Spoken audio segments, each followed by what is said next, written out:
Salve, salve, meu consagrado. Como é que você tá? Tudo certo?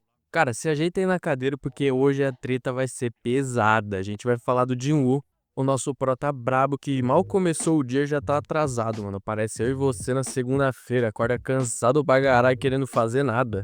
O cara tava ali de boa, tirando o sono dele, quando a irmã dele liga e fala que ele esqueceu da reunião na escola dela. Ele logo percebe que fez merda e acorda e sai voando pra lá. Quando ele chega na escola, a irmã dele logo percebe que ele tá com um visu diferenciado. E não só ela, as amigas dela também ficam de olho no cara, mano. O cara chegou na estica, ele tá um gostoso, fi. As minas tá como? Em cima já. Yeah, boy. A irmã dele, sem perder tempo, já pergunta se ele não quer que ela apresente uma amiga pra ele. E apesar do que o Dinho tá mais solteiro e mais sozinho, que é minha nota de R$ 2 ali escondida na carteira, ele fala que não, e que eles estão ali com um objetivo, mano. Tem prioridades, né, meu parceiro? Sem contar que se tu mete uma dessa, tu vai ver o sol nascer quadrado, filho. O Jinwoo ali na reunião com a professora já começa a trocar ideia e ela logo fala que a Gina tem um potencial bom pra entrar numa faculdade de medicina, porque, mano, ela manda muito bem nos estudos. Mas a treta começa quando ela pergunta pro Jinwoo se ele deixaria com que ela se tornasse uma caçadora, caso ela despertasse os poderes. E o Jinwoo logo manda na lata que, mano, isso não vai rolar, não tem como. Se ela despertar poder, eu não vou deixar ela se tornar caçadora, mas nem aqui nem na China. Eu também. É então que nesse momento a professora pede um favor pra ele, deixando meio que um mistério no ar. A gente corta pro Jinwoo, que tá na frente da escola esperando uma menina que tá saindo de capuz. Ele fala que é o irmão da melhor amiga dela, e já pega o celular pra mostrar uma foto deles dois juntos. Mas ela já sabe do que se trata e já fala pra ele que ela não vai voltar pra escola, ela quer ficar na vida de caçadora. O Jinwoo, sempre sensato, solta o papo reto. Cara, você é uma caçadora ranquier, não tem nada que você possa fazer, você não vai nem conseguir pagar teu aluguel. E pior que ele sabe disso, viu? A mina logo rebate ele falando que ele tá falando o quê? Ele também é ranquier?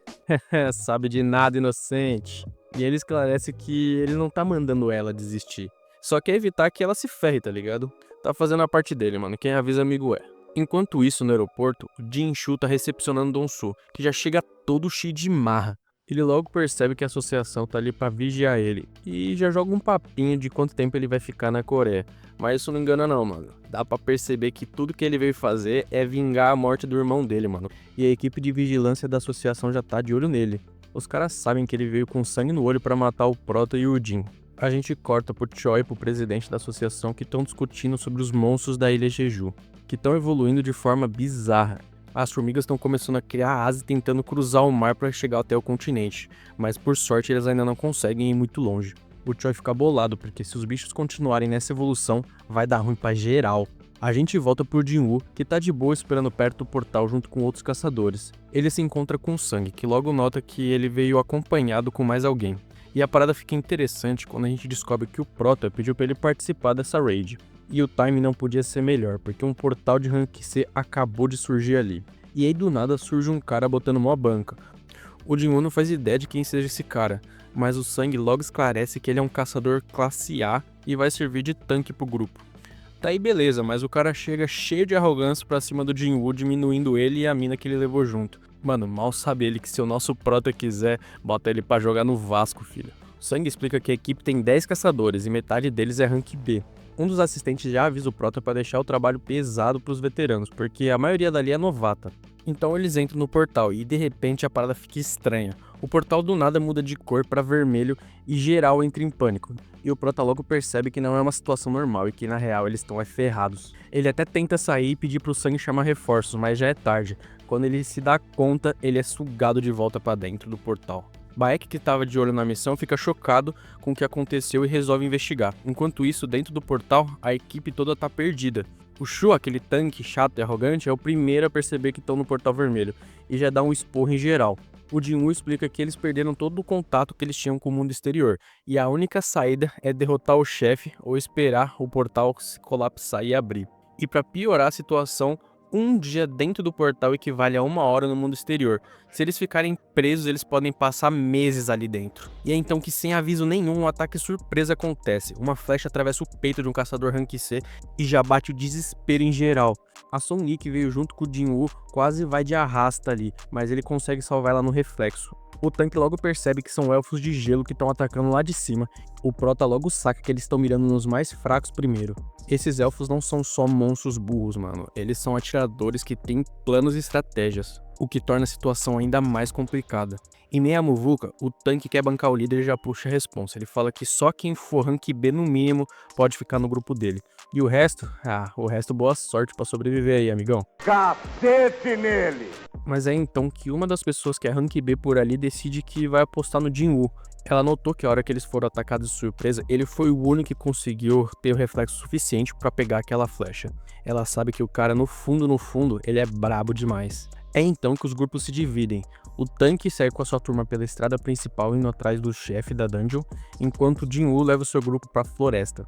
O tanque acha que Jinwoo vai ser dizimado porque viu as marcas de garra nas árvores assim que estava seguindo o caminho principal e sabe que tem ursos de gelo na área. E não demorou muito para um desses ursos aparecerem. O grupo do tanque enfrentou eles enquanto Jinwoo percebeu que ficar na floresta pode ser a melhor jogada que ele poderia fazer. Ele pega as jaquetas do seu inventário e distribui para geral, deixando o pessoal de boca aberta sem saber o que está acontecendo, como é que ele consegue ter aquilo. A Sonwi fica desconfiada e já pergunta quem que ele realmente é. Mas o nosso prota já corta o papo e fala, vamos focar na missão e ninguém faz nenhuma pergunta pra mim.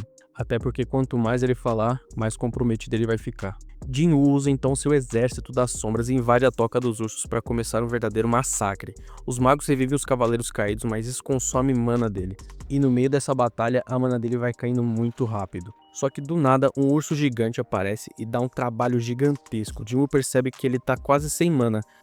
É então que ele decide mandar o Igris pro combate. O bicho tenta esmagar, mas ele dá um golpe tão brabo e decapita o urso numa só. O Jinwoo fica impressionado, porque ele percebe que na real a sombra dele é muito mais forte do que ele sequer imaginava. Depois de toda essa treta, ele aumenta o exército dele colocando todos os ursos sob o seu comando, principalmente o chefe que o Igris matou. Enquanto isso, o Shu, que é o tanque, e o seu grupo enfrentam os elfos de gelo. O plano dele de ser o grande estrategista falha miseravelmente, e os seus aliados começam a cair um por um do lado dele. O cara que estava todo confiante percebe que não tem a menor chance contra esses elfos e entra em pânico. Ele logo vê um deles sorrindo de uma forma macabra, sente o desespero e mete o pé dali abandonando geral pra trás. O cara é um líder nato, nasceu pra esse papel. É então que o chefe dos elfos observa tudo de longe e dá aquele sorrisinho maligno vendo o cara correndo com o rabo entre as pernas. Do lado de fora, o sangue tá na expectativa, já que se passaram 3 horas desde que os caçadores entraram no portal. O Dong-Soo, que tá por ali agora, que é um cara positivaço, acha que o Jinwoo já virou história, mano, e tá pronto pra dar o fora. Mas é aí que bate a dúvida. O que diabos o nosso prota tá fazendo lá dentro? Ele não faz nem parte dessa guilda? O Sangue Inocente explica que Jinwoo é um amigo dele e deixou ele entrar na equipe, mas Dong-Soo não curte nem um pouco essa resposta e já parte com um modo agressivo, já levantando o cara no ar pelo pescoço e exigindo saber exatamente o que ele tá tramando, mano. Esse cara é um psicopata. O Bai que tava ali, mano, leva desaforo pra casa, logo manda ele soltar o sangue. Mas o brabo responde que não recebe ordem de ninguém, mano. E o resultado? Óbvio, os dois começam a soltar suas auras e criam uma onda de choque que quase destrói tudo que tem ali em volta. Eles se preparam pra sair na mão, só que aí o ranqueado da associação aparece pra acalmar os ânimos antes que alguém vire churrasquinho ou alguém saia morto dali, velho. O Jinshu já solta que o irmão dele foi morto por monstros e não que foi morto pros 2 caçadores. Mas obviamente ele não engole essa, mano. Pra ele, o Yujin deu cabo do irmão dele. O Jinchu já começa a sacar que o Dong-Soo só queria um pretexto pra fazer um massacre. Só que do nada, ele recebe uma mensagem misteriosa e tem que sair fora dali. Mano, o que será que chegou pra ele que foi tão urgente pra ele simplesmente abandonar toda a sede de sangue dele e sair fora? De volta pro portal, aí a gente vê o tanque andando pela floresta, com cara de quem tá vendo coisa errada. Ele encontra um monte de ursos de gelo derrotados e se pergunta se foi o grupo do Jinwoo que fez tudo aquilo. Mas como eles não são tão fortes assim, ele acha que foram mais elfos. É aí que a coisa começa a ficar complicada, porque ele vê o grupo do Jinwoo numa boa, relaxando e fica possesso. Como assim esses fracotes estão numa boa enquanto o resto do meu pessoal todo foi aniquilado? O cara com sangue nos olhos acusa o Jinwoo e a sua equipe de ter escondido comidas e suprimentos, dizendo que foi isso que causou a morte de todo mundo. O cara já chega no ódio acusando todo mundo de traição. Mas o nosso prota, sem a menor paciência pro chilique do cara, simplesmente mete a cabeça dele no chão e solta. A culpa da sua equipe ter morrido é toda sua, seu vacilão. E nessa o Jinwoo já tinha sacado que os elfos estavam seguindo ele, então chama os inimigos pra brincadeira. E eles de repente tiram a camuflagem e aparecem ali no meio do aberto. O líder dele chega logo metendo marra, falando que todos esses humanos são os lixos. O Jin-woo, que não leva desaforo pra casa, logo pergunta se ele tá se referindo a eles, e se liga que tá realmente compreendendo a língua dos elfos, que isso só pode ser coisa do sistema. Beruka então apresenta um dos seus soldados para lutar com ele, mas antes que qualquer treta começasse, o Jin-woo simplesmente decapita o elfo e acabou, deixando o chefe dos elfos espantado. O Jin-woo parte pra cima, mas ele bloqueia com facilidade. O elfo então solta uma frase misteriosa. Por que você anda com os humanos, se não é como eles? Ele explica que os elfos sempre escutam vozes na cabeça quando vêm humanos, mas com o Jin-woo não acontece nada. O elfo já manda o papinho se achando superior e fala que se o Jin-woo se entregar, ele poupa a vida dele. Mas o nosso prota não é bobo nem nada, ele recusa na hora. O Beruka percebe que o Jin-woo quer treta, então já destaca a vantagem numérica dos elfos. Mas o nosso prota tem uma carta na manga, ele convoca o seu exército das sombras. O pessoal do grupo dele quase tem um treco ao ver a quantidade de soldados que ele controla. A luta começa e os elfos atacam com tudo. Os companheiros do prota aproveitam para meter o pé, mas os arqueiros já estão prontos para transformar eles em espetinhos lá de longe. O prota ligeiraço já parte para cima dele e derruba eles o quanto antes, mas percebe que a sua mana tá indo embora, porque os soldados dele estão tendo dificuldade com os elfos. Beruka avança para a briga e prova que não tá de brincadeira. O Jin-woo percebe que nem mesmo o Igris daria conta do cara. Eles começam a trocar uns golpes intensos e o Beruka consegue acertar um chute violento que manda o Jin-woo voando. O elfo tá curtindo a luta, amassando o prota. Mas é aí que os magos do Jin-woo mandam um meteoro de fogo pra cima dele. O Shu, vendo a explosão, resolve meter o louco e partir pra cima do Jin-woo com sangue nos olhos. Só que de repente o Beruka também avança contra ele ao mesmo tempo. Mas antes que qualquer um deles consiga fazer qualquer coisa, o Igris surge no meio da fumaça e atravessa o Shu com a sua espada. Jin-woo sempre um passo à frente já sabia que esse cara ia querer fazer merda. E o melhor de tudo é que Jin-woo simplesmente transforma o cara em uma das suas sombras, batizando o cara de Iron, que já chega no modo berserker soltando um grito que faz Beruka perceber que a brincadeira acabou. Os dois começam a lutar, mas o elfo ainda é mais rápido e mais forte. A Son e o restante dos figurantes da luta que estão lá sem entender nada do que está acontecendo. A batalha está em outro nível. O Beruka percebe que o Iron não é o bastante, então manda Jin-woo e o Igris se juntarem ao combate. O problema, o elfo ainda consegue acompanhar todo mundo. Porra, desbalanceado esse boss aí, tá?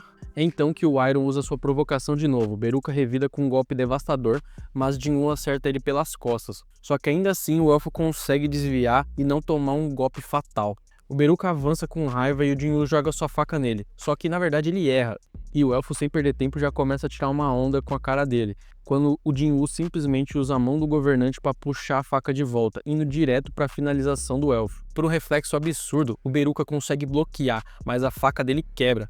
É então que o Iron aparece por trás dele e segura ele firme. Os magos mandam mais uma chuva de fogo, causando uma explosão cabulosa em cima dele. Só que o Beruka ainda sai vivo depois de tudo isso.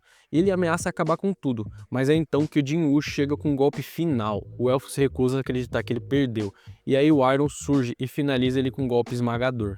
E é nesse momento que o Iron chega para esmagar ele que o Jin-woo simplesmente ativa sua invisibilidade para apenas farmar aura. O cara não precisava nem fazer isso, ele simplesmente falou: eu quero, eu posso. Ah, agora eu entendi! Enquanto o Iron tá macetando ali o Beruka no chão, o nosso prota percebe que ele evoluiu mais uma vez. É então que ele percebe que o Iron tá ali, mano, arregaçando sem parar o elfo. E ele manda o novo lacaio dele se acalmar um pouco. E o grupo finalmente se relaxa e eles vencem toda aquela batalha. Lá fora, o sangue informa que dentro do portal já se passou uma semana, enquanto o Bayek fica preocupado, mas não tem o que fazer além de esperar. De repente, o portal retorna ao normal, e ele acha que o Shu salvou todo mundo, só que quando os caçadores saem, a surpresa é que só o grupo do Jin-woo sobreviveu. O portal desaparece e o Beck fica sem entender o que os caçadores mais fracos da party saíram vivos e os outros não. O cara bota pressão em cima do Jin-woo e pede pra ele contar o que rolou, mas o Jin-woo tá tão poucas que ele simplesmente fala que salvou 2 membros da guilda dele. O cara já manda que ele não deveria estar agradecendo ele. Depois disso, o Jin-woo leva a Son-Yi pra casa. Ela agradece por tudo que ele fez e por ter salvado ela.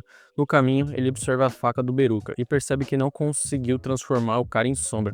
Isso aconteceu muito provavelmente porque o elfo era mais forte que ele e ele não conseguia ter controle sobre a sombra dele. E é por isso que ele saiu tão poucas do portal. No dia seguinte, o Yujin aparece dizendo que eles precisam vazar, e Jin-woo concorda, mas menciona que eles têm que buscar alguém antes. Eles passam na casa da Son-Yi e ela entra na van. O prota pergunta se ela conseguiu dormir bem, porque ela chegou muito tarde em casa. E o Jin já começa a ficar meio apavorado. A primeira coisa que ele pensa é que os dois passaram a noite juntos. E ele lembra o Prota que ela é menor de idade. Mas o Jin-Woo, sem paciência e sem entender o que tá acontecendo, já manda um... Cara, o que tem que ela é menor de idade? Não tem nada a ver. O cara simplesmente não pega o que tá acontecendo. E aí o Yujin, mano, fica em choque, mas ele ignora e parte pra próxima missão. E aí, meu parceiro, que episódio foi esse, hein, mano? Se você curtiu, já sabe. Comenta, deixa o teu like e se inscreve aí pra dar aquela força. E pra não perder os próximos vídeos do canal. Dá uma conferida nesse vídeo aí que eu tô deixando, porque isso aí tá absurdo. A treta só tá começando e eu te vejo no próximo vídeo. Falou!